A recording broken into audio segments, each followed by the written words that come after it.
Hey, here's one of the things that I have learned, that the course and the quality of your life is not just determined by who you are, what you have, and what you can do.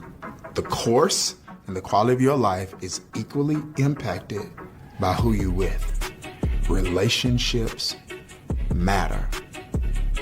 But here's something else that I think I've learned in addition to that truth, and that is when it comes to relationships, even though all people are equally valuable in the eyes of God, all people don't add equal value to you. And so if you're going to experience the accomplishing of your destiny, you've got to discern who is and who isn't supposed to go with you. In this video, I'm going to give you some tools and some tips on discerning who should be in your circle in certain seasons. Hey, so a while ago, I wrote this book. It was called Relational Intelligence, and it's called The People Skills You Need for the Life of Purpose You Want. Let me tell you why I wrote this book. The reason I wrote this book was because of pain. What do I mean by that? Pain in two places. Pain, number one, that I experienced in my personal life, and then pain I was observing in my professional life. See, whether it is ministry through the church or ministry in the marketplace, my assignment and my area of emphasis has always been people. So as a church leader, I'm a shepherd, so I shepherd people. In the marketplace, I'm a coach, I'm a speaker, and I train people in coaching, speaking, and leadership. It's all people. And here's what I realized. Generally speaking, whether this was personally or professionally, people's greatest joy and people's greatest pain came from the same place, relationships. That there was no area of a person's life that was not impacted by them. Person's spiritual health impacted by relationships. Emotional health impacted by relationships. Financial health impacted by relationships. Professional opportunities impacted by relationships. There is no area of our life that is not directly or indirectly impacted by relationships. So when something like this is so consequential to our well-being, we cannot afford to be unintentional in the way that we manage them. And here's what I saw. It's the reason I wrote the book. I began to see in my life and in the life of other people that there were very few resources out there that actually gave people principles and guidance on how to manage platonic relationships. You see, all of the teaching that I heard, or the majority of the teaching that I heard, or the majority of the books that I come across were teachings and books that were all about romantic relationships, primarily marriage. There wasn't even a lot out there on dating, but there were some. But when it came to managing all of these other areas of relationships, there wasn't a lot of material out there. So I went to the most reliable source of information for me, which is the Bible, right? For me, it is the most reliable source of information on the planet. I trust it more than I trust any other book, 100%. And there are reasons for that, right? It's not just theological reasons for me, it's logical reasons for me. But anyway, the point that I'm making is I went there and I started studying it, and I began to see that the Bible had a whole lot to say that we weren't saying about relationships. Like I saw stuff like in Proverbs 13:20 says, walk with the wise and become wise, for a companion of fools suffers harm. I'm like, yo, wait a minute. That's been in the Bible the whole time? Walk with the wise and become wise. I become like who I walk with. What? That's been in the Bible the whole time? For a companion of fools suffers harm?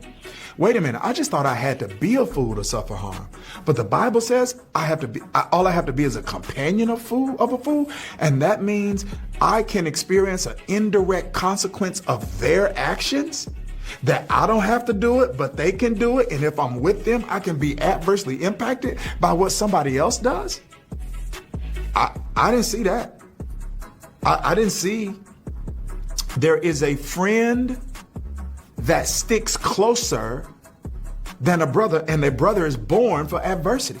Wait a minute. So you're saying this is in the Bible too? So God, you're saying that there are friends that are sometimes, watch this, more intimately acquainted with us than family.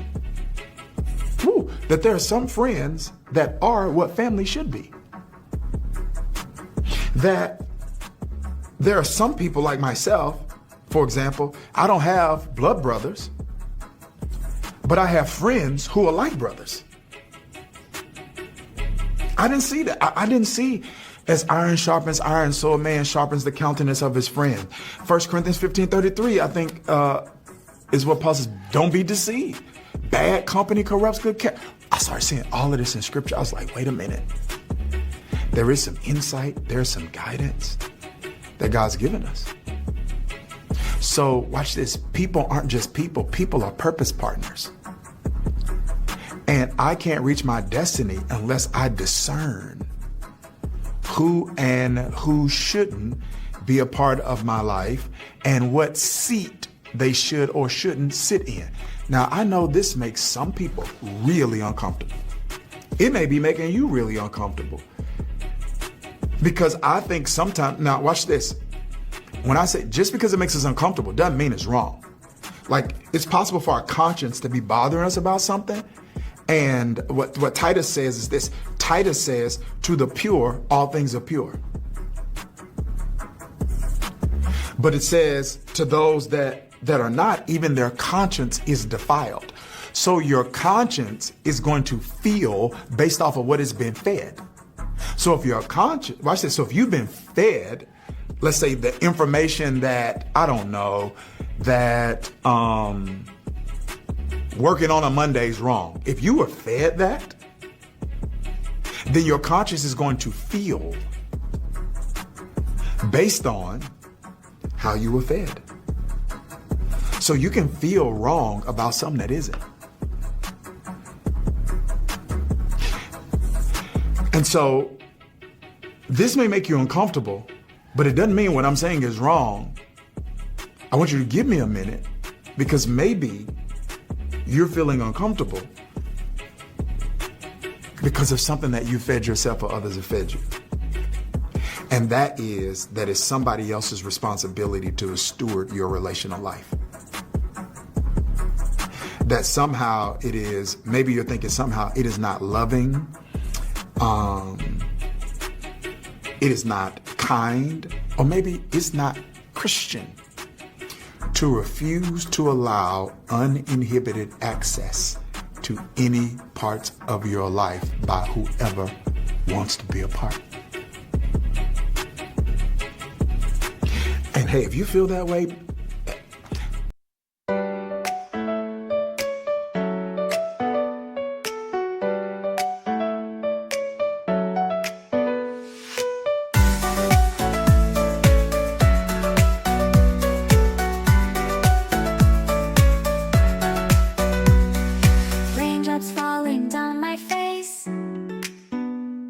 like tiny tears in a happy chase, hopping through the puddles, see colors dancing wild and free. Skies are gray, but I don't mind. Cool raindrops on my skin I find, kicking off my Saturday.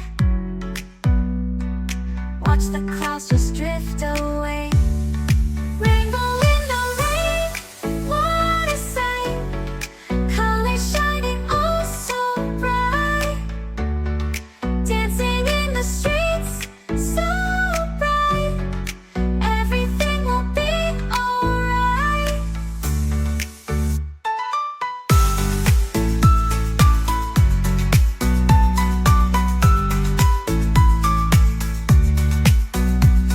Umbrella spinning, twirling round, a colorful halo on the ground. Music playing on the sand, skipping beats, the heart will sway. Feel the world come out to play. Lightning cracks, but don't you fear. Magic shines when skies are clear. Raindrops whisper secrets true. A hidden beauty shines right through.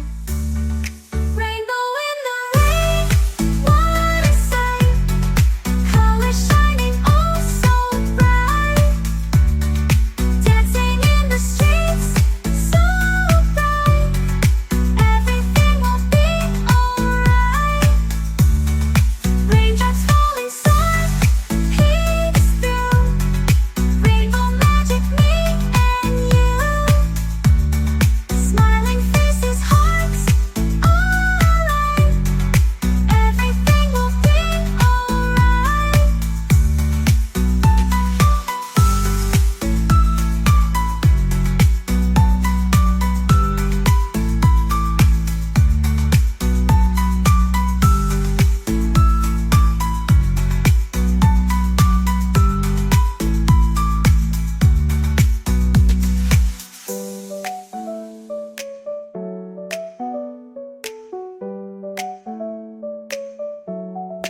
Raindrops fall and sun peeks through. Rainbow magic, me and you. Smiling faces, hearts alight. Everything will be alright.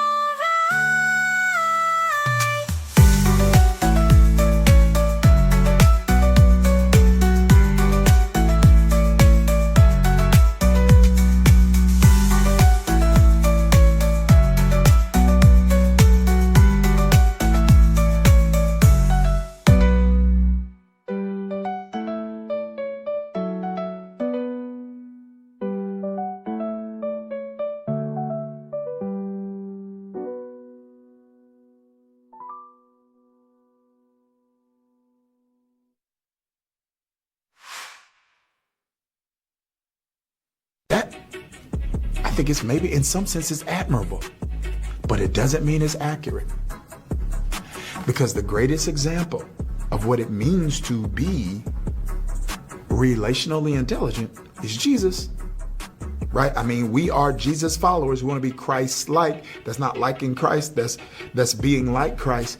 And I think it's incredibly important that we look at how he managed relationships. There are certain layers of relationships I want you to see that he had, okay? So he had the 3, the 12, and the other. Dharius, what do you mean? You had the 3, which some biblical historians call the inner circle. Who were that? That's Peter, James, and John. When he went to Mount of Transfiguration, who did he take with him? Peter, James, and John. Who did he not take with him? The other 9. Does it mean they didn't matter? No, the other 9 disciples. Does it mean they didn't matter? No. Does it mean they were bad people? No. It means he only took those that were assigned to go. And here's what's awesome. He took the 3 and didn't give the 9 an explanation as to why they didn't go. So when he goes to the Mount of Transfiguration, he takes Peter, James, and John. When he goes to the Garden of Gethsemane, who does he take? Peter, James, and John. Because your inner circle can handle you when you're at your highest, Mount of Transfiguration, and your inner circle can also handle you at your lowest, the Garden of Gethsemane. It was not immorality revealed in the Garden of Gethsemane, but it was humanity revealed in the Garden of Gethsemane. And he took people with him that could handle his humanity. And you know where a lot of people get in trouble? They take people to the valley with them that can only handle them on the mountain. So they're upset and they're betrayed and they're confused because I don't understand how these people could do this. And it wasn't that they were bad people. You just put them in a bad place. So there's the 3, there's the inner circle. Then there's the 12, which included the 3, the 12 apostles, disciples. And even in that, they had one, Judas, that was And then you had the 70, or what one gospel writer calls the 72, or what some calls the other. And this was a larger group and contingent.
Of disciples. So there are things he did with the 12 he didn't do with the 70. There are places he took the 12 that he didn't take the 70. And then there are things he did with the 3 that he didn't do with the 12. And then there are places he took the 3 that he didn't take the 12. Listen to me.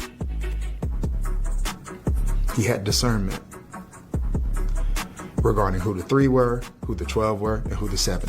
And listen, if you're going to reach destiny, if you're going to have peace, if you're going to have purpose, you got to decide the same thing. Do you know who's your 3?